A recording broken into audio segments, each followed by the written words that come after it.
(11월) 미실업률이 3.7%로 내려가고 일자리는 19만 9천 개 늘어나 선방한 것으로 평가받았습니다. 미국에서 11월 아시아계 실업률이 갑자기 0.4%포인트나 급등해 3.5%를 기록한 것으로 나타났습니다. 대통령 아들 헌터 바이든이 특별검사의 수사 결과 탈세 등 9가지 혐의로 끝내 기소됐습니다. 사회보장연금의 과다 지급으로 반납을 요구받는 미국민들이 한 해 200만 명으로 발표된 것보다 2배나 되는 것으로 드러났습니다. 바이든 행정부가 워싱턴 DC에서 리치몬드, 라스베가스에서 LA 등 고속철도 10개 노선에 82억 달러를 집행한다고 발표했습니다. 여러분 안녕하십니까? 워싱턴 뉴스 투데이입니다. 미국의 11월 실업률이 3.7%로 내려가고 일자리를 19만 9천 개 늘려 급속 냉각을 가로막으며 선방한 것으로 평가받았습니다. 일자리 증가폭이 예상보다 급속 냉각되지는 않고 있어 미국 경제가 연착륙하고 있는 게 확실한 것으로 경제 분석가들은 강조하고 있습니다. 안혜린 기자의 보도입니다. 미국 경제를 지탱하고 있는 고용시장이 급속 냉각의 우려를 해소할 정도로 선방하고 있는 것으로 나타났습니다. 미국의 11월 실업률은 3.7%로 전달보다 0.2포인트 다시 내려갔다고 연방노동부가 7일 발표했습니다. 특히 11월 한 달 동안 일자리를 19만 9천 개 늘린 것으로 노동부는 밝혔습니다. 이는 전달의 15만 개 증가보다 다시 늘어난 것이고 경제 분석가들의 예상치 19만 개 증가도 웃돈 것이어서 급속 냉각의 우려와는 달리 선방한 것으로 경제 분석가들은 평가하고 있습니다. 11월의 일자리 증가가 19만 9천 개를 기록함으로써 미국 경제는 급속 냉각될 것이라는 우려와는 달리 서서히 안착하고 있는 소프트 랜딩, 연착륙하고 있음을 입증하고 있다고 월스트리트저널이 이날 보도했습니다. 11월의 업종별 고용을 보면 생산 분야에서 제조업이 2만 8천 명이나 늘려 열기를 보였고 건설업종은 2천 명 증가시켰습니다. 서비스 분야에서는 헬스케어에서 가장 많은 7만 7천 명이나 증원했습니다. 레저 호텔 식당 업종에서는 4만 명을 늘렸고 정보 업종에서 1만 명, 도매업에서 8천 명을 증가시켰습니다. 반면에 연말 대목임에도 소매업종에서 3만 8천 명이나 감원했고 강세를 보여온 프로페셔널 비즈니스 업종에서도 9천 명, 수송 저장에서는 5천 명을 줄였습니다. 정부에선 연방은 변함이 없는 반면 주정부 1만 7천 명, 로컬 정부 3만 2천 명을 합해 4만 9천 명이나 증원했습니다. 11월의 시간당 임금 시급은 전달에 비하면 0.4% 올랐고 전년에 비하면 4% 인상돼 큰 변화는 보이지 않으면서 괜찮은 임금 상승으로 꼽혔습니다. 미국 경제에서 일자리가 계속 건전한 증가를 유지하고 임금 상승도 괜찮은 편이어서 미 국민들이 앞으로도 계속 지갑을 열 수 있을 것으로 기대되고 있습니다. 미 국민 소비 지출이 급속 냉각되지 않는다면 68%나 차지하고 있는 미국 경제의 국내 총생산 GDP 성장률도 올 4분기에 1%대로 주저앉지 않고 2%대를 유지할 수 있을 것으로 예상되고 있습니다. 미국 중앙은행인 연방준비제도는 11월과 같은 고용 성적이 나오고 물가 진정세도 속도를 내고 있어 더 이상 기준금리를 올릴 필요는 사라지고 있으며 반대로 2024년에는 2분기부터 금리를 다시 내리기 시작해 한 해 동안 0.25포인트씩 최대 1%나 인하할 수 있을 것으로 경제 분석 기관들은 내다보고 있습니다. WKTV 뉴스 안혜린입니다. 미국에서 한인을 포함한 아시아계의 실업률이 11월에 갑자기 0.4%포인트나 급등해 3.5%를 기록하며 우려를 낳고 있습니다. 전체 실업률은 3.7%로 0.2%포인트 낮아졌으나 아시아계는 0.4%포인트 올라간 것이며 다만 전체보다는 낮은 실업률을 유지하고 있습니다. 미국의 11월 고용지표가 냉각 우려를 해소시키며 선방한 것으로 나왔으나 한인을 포함한 아시아계의 실업률이 갑자기 급등해 비상이 걸렸습니다. 미국의 전체 평균 실업률은 3.7%로 전달의 3.9%에서 0.2%포인트 내려갔습니다. 그러나 아시아계의 실업률은 전달보다 한꺼번에 0.4%포인트나 급등해 3.5%를 기록했습니다. 아시아계의 노동 참여율은 65.3%에서 65%로 낮아졌기 때문에 구직 인구가 급증해 실업률이 올라간 게 아니라 실제로 일자리를 잃은 실직자들이 크게 늘어난 것으로 CNBC는 분석했습니다. 한인사회를 포함한 아시아계 커뮤니티에서 그만큼 사업이 잘 안 되고 일자리를 많이 줄이거나 신규 채용을 많이 하지 않고 있기 때문으로 해석되고 있습니다. 백인들의 실업률은 11월에 전달보다 0.2%포인트 떨어진 3.3%로 가장 낮았습니다. 백인 남성들의 실업률은 3.2%이고 백인 여성들은 최저치인 2.7%를 기록했습니다. 히스패닉의 실업률은 전달보다 0.2%포인트 낮아진 4.6%를 보였습니다. 백인들의 실업률보다 1.3%포인트, 2위 아시아계보다 1.1%포인트 높은 수준입니다. 히스패닉의 경우 남성 실업률은 4.2%이고 여성들은 3.9%로 집계됐습니다. 일자리 문제에서도 흑인들이 가장 큰 어려움을 겪고 있는 것으로 나타났습니다. 흑인들의 실업률은 11월에 전달과 비슷한 5.8%나 됐습니다. 백인 실업률보다 2.5%포인트나 높고 아시아계보다 2.3%포인트 높은 수준입니다. 흑인들의 경우 남성 실업률은 전달보다 1%포인트나 급등해 최고치인 6.4%를 기록했습니다. 흑인 여성들의 실업률은 4.8%로 나타났습니다. 미국민들은 일자리가 있어야 돈을 벌어 쓸 수 있고 소비 지출이 계속되어야 지속적인 경제 성장을 가능하게 만들고 있습니다. 대통령 아들 헌터 바이든이 논란 끝에 확대된 특별검사의 수사 결과 탈세 등 9가지 혐의로 끝내 기소됐습니다. 헌터 바이든은 중국과 우크라이나 등 외국으로부터 돈을 벌었음에도 최소 140만 달러를 탈세하고 방탕한 생활을 한 것으로 기소됐는데요. 유죄 판결을 받으면 17년형의 징역형에 처해질 수 있어 아버지의 재선을 더 위태롭게 만들 것으로 경고받고 있습니다. 한면택 기자의 보도입니다. 감옥행을 피하려 시도했다가 꼼수 논란만 불러일으켰던 대통령 아들 헌터 바이든이 끝내 탈세 혐의 등으로 단죄받고 아버지의 재선길도 가로막을지 모르는 막다른 코너에 내몰리고 있습니다. 헌터 바이든은 그의 거주지로 되어 있는 캘리포니아 중부 연방지법에서 특별검사 수사 결과 연방대배심으로부터 탈세 등 9가지 혐의로 공식 기소됐습니다. 세금 평가 회피와 세금 보고와 탈세를 안 한 경우 허위 또는 사기성 세금 보고를 하는 등 3가지 범죄에서 3가지 혐의씩 모두 9가지 혐의를 받고 있습니다.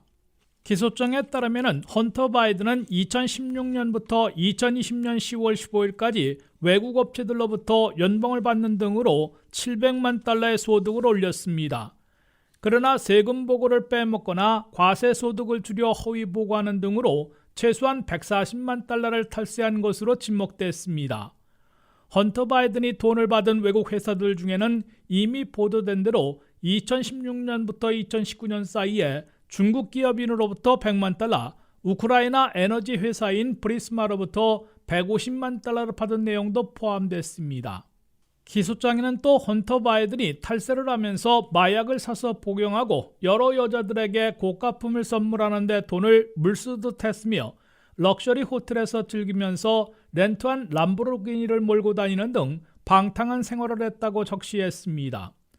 기소장에 따르면 헌터 바이든은 이 수사기간 중에 ATM에서 160만 달러를 인출해 68만 3천 달러를 지출한 것으로 확인됐습니다. 고급 식당들에서 식사하고 건강관리 등에 75만 달러를 썼으며 여러 여자들에게 의류와 액세서리를 선물하는 데에도 40만 달러를 지출한 기록이 나왔습니다. 헌터 바이든은 수감 생활만큼은 피해보려고 5년간 수사해온 델러웨어 연방검사와 사전 합의에 성공해 경범죄로 처벌받으려 시도해 면죄부 논란을 샀으며 지난 9월 연방법원 판사가 이에 제동을 걸어 전면 재수사를 받게 됐습니다. 결국 트럼프 시절 지명됐고 바이든 시절에도 연임된 데이비드 와이스 검사가 특별검사 지위를 받아 재수사한 끝에 마약 복용 중 불법 총기 소지 혐의로 기소된 데 이어 탈세 혐의로 2차 기소된 겁니다. 헌터 바이든이 유죄 판결을 받게 되면 17년형의 징역형에 처해질 수 있는 것으로 뉴욕타임스가 전했습니다. 더욱이 헌터 바이든의 기소로 공화당 하원이 바이든 탄핵 조사에 공식으로 나서고 그의 유죄 판결까지 나온다면 본인의 투옥뿐만 아니라 아버지 조 바이든 대통령의 재선길을 막아버리는 불효를 저지르게 될 것으로 경고받고 있습니다. WKTV 뉴스 한면택입니다. 사회보장연금을 정부 잘못으로 과다 지급했다가 반납을 요구받아 당혹스러워하는 미국민들이 한 해 200만 명으로 당초의 발표보다 2배나 되는 것으로 드러났습니다. 사회보장국은 잘못 계산해 한 해 수십억 달러를 매달 지급하고서는 수년 후 한 해 100만여 명에게 반납을 요구하고 있다고 의회에 밝혔으나 실제로는 2배인 200만 명을 넘고 있는 것으로 밝혀졌습니다. 안혜린 기자의 보도입니다. 미국 정부의 잘못으로 사회보장연금을 과다 지급하고서는 수년 후에 갑자기 목돈을 반환하도록 요구하고 강제 환수에 나서 파문이 일고 있는데 그 피해자들이 당초 발표된 한 해 100만 명이 아니라 2배인 200만 명으로 드러났다고 CBS 뉴스가 8일 보도했습니다. 사회보장국은 잘못 계산하는 실수로 매년 100만 명 안팎에게 60억 달러나 사회보장연금을 과다 지급하고 있으며 수개월, 수년 후에 포착한 과다 지급에 대해선 반납을 요구하고 있다고 연방하원세입위원회에 보고한 바 있습니다. 사회보장국은 의회 청문회에서 과다 지급으로 반납을 통보한 대상자들은 2022 회계년도에 102만 8천여 명, 2023 회계년도에 98만 7천여 명으로 한 해 평균 100만 명으로 보고했습니다. 하지만 카이저 패밀리 재단 등 민간 단체들이 정보 공개 등을 청구해 얻어낸 사회보장국 자료에 따르면 실제로는 공식 보고보다 2배인 200만 명을 넘고 있다고 폭로했습니다. 이번 사태로 첫째, 정부 잘못으로 사회보장연금을 많이 지급하고서는 한참 후에 과다 지급금을 반납하라 통보하는 바람에 은퇴자와 장애인 등 연금 수혜자들을 당혹시키고 스트레스를 받게 하고 있음을 보여주고 있습니다. 둘째, 과다 지급을 포착하는데 수개월, 수년이 걸려 그동안 과다 지급액이 수천 달러, 수만 달러로 쌓이기 때문에 은퇴자나 장애인들의 생활을 망쳐놓고 있습니다. 셋째, 30일 안에 거액을 반납하도록 요구하고 있어 근근히 먹고 살고 있는 대부분의 해당자들을 패닉에 몰아넣고 있습니다. 반납 통보를 받은 해당자들은 즉각 각 지역에 있는 사회보장국 사무실과 접촉해 분할 반납하는 페이먼트 플랜에 합의할 수 있으나 번거롭고 까다로운 절차를 밟아야 합니다. 카이저 패밀리 재단이 소개한 당혹스러운 사례를 보면 한 정신지체 장애인은 매달 1,065달러씩 장애인 연금을 받아 다 썼는데 한참 후에 사회보장국으로부터 잘못 지급된 것인 만큼 6만여 달러를 30일 이내에 반납하라는 통지를 받고 패닉에 빠졌습니다. 상당수는 반납을 요구하는 정보 통지문을 인식하지 못하고 있다가 주변의 도움으로 엄청난 사실을 듣고서는 어찌할 바를 몰라 심장마비에 걸릴 지경이라고 CBS 뉴스는 폭로했습니다. 사회보장국은 과다 지급한 60억 달러를 반납하도록 요구해 47억 달러를 환수한 것으로 밝혔습니다. 그러나 아직 환수하지 못한 과다 지급 누적액은 216달러가 더 있다고 시인했습니다. WKTV 뉴스 안혜린입니다. 바이든 행정부가 워싱턴 DC에서 리치몬드까지의 철도를 확장하고 라스베가스에서 로스앤젤레스 구간에 고속철도를 건설하는 데 투자키로 한 예산 중에서 10개 노선에 82억 달러를 집행한다고 발표했습니다. 워싱턴 DC에서 버지니아 리치몬드 구간에서는 철도다리 개선 작업이 이루어지게 됐으며 라스베가스에서 로스앤젤레스까지의 고속철도는 2028년 LA 하계올림픽 직전까지 개통을 목표로 공사에 속도를 낼 수 있게 됐습니다. 미 전역에서 고속철도망을 민간 합동으로 건설하는 대역사에 투입하는 연방 투자금 중에서 82억 달러의 집행이 발표됐습니다. 이번 10개 철도 노선에 대한 82억 달러의 연방 투자는 1971년 암트랙 철도를 신설한 이래 최대 규모의 연방 투자인 것으로 나타났습니다. 바이든 행정부가 발표한 82억 달러 철도 사업 투자에 따라 워싱턴 DC 유니언 스테이션에서 버지니아 주도인 리치몬드 인근 스테이플스 밀 로드 스테이션까지 암트랙 철로를 확장하는 사업에도 연방 투자 예산이 제공됩니다. 이 구간에는 오래된 철도 다리를 개선 교체하는 데에 7억 2,900만 달러가 연방에서 지원됩니다. 워싱턴 지역 암트랙 철도의 확장이 완료되면 리치먼드 지역에서 워싱턴 DC까지 1시간 내 출퇴근이 가능해질 것으로 기대되고 있습니다. 이번에 30억 달러의 연방 투자가 제공되는 뉴 브라이트 라인 웨스트 노선은 라스베가스에서 로스앤젤레스까지 고속철도를 신설해 2028년 LA 하계 올림픽 이전에 개통을 목표로 하고 있습니다. 이 노선이 개통되면 라스베가스에서 로스앤젤레스까지는 고속철도로 자동차의 절반인 2시간 안에 주파할 수 있게 됩니다. 미 전역의 고속철도 신설에서 최대 규모인 샌프란시스코에서 로스앤젤레스 사이의 고속철도 건설 1단계 사업에도 이번에 31억 달러가 제공됩니다. 샌프란시스코에서 LA까지의 캘리포니아 고속철도는 캘리포니아 주정부에서 전체 예산의 85%를 담당하고 연방정부에서 15%를 무상 지원합니다. 전체 500마일의 고속철도 구간 중에서 2015년에 착공한 1단계 건설 사업이 약 10년째 벌어지고 있으며 2030년에나 완공을 목표로 하고 있습니다. 2030년에 1단계 고속도로 공사만 완공되더라도 샌프란시스코에서 로스앤젤레스까지 350마일의 거리를 시속 220마일의 고속철도로 2시간 40분 만에 주파할 수 있을 것으로 예상되고 있습니다. 그러나 이 구간은 워낙 긴 거리에다가 지역 구간별로 환경 영향 평가부터 받고 건설 공사를 벌여야 하기 때문에 엄청난 예산과 시간이 소요되고 있고 지연 사태도 빈발하고 있습니다. 이상으로 워싱턴 뉴스투데이를 마치겠습니다. 시청해주신 여러분 고맙습니다.